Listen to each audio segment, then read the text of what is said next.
ये वो भी काम कर रहा है, सब यहाँ पे काम कर रहा है। यहाँ पे अपना घर बन रहा है। आप लोग भी आइए, मजा लीजिए। ये खेत में देख सकते हैं, आगे रेलवे पटरी है मधेपुरा जाने वाली। सहरसा डायरेक्ट मधेपुरा जाएगी। आप लोग भी आइए, मजा लीजिए। इसका मशीन जो है बड़ी लंबा तगड़ा है।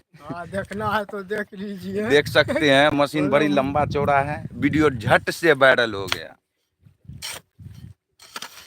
अगर बैठ खड़े न मरते।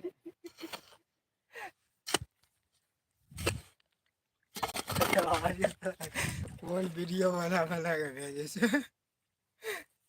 एगो छोरी के पूरा खतरनाक वीडियो भेजे के छोरी ओ उनके कछुआ के फोटो भेज दे। अगरबत्ती देखा पूजा करे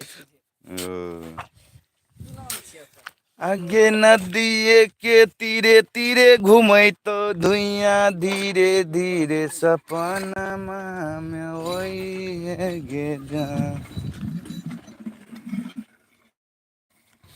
फ्रेंड, आप लोग लाइक कमेंट मारिए फटाफट। अरे पैन भर बाम पीबे।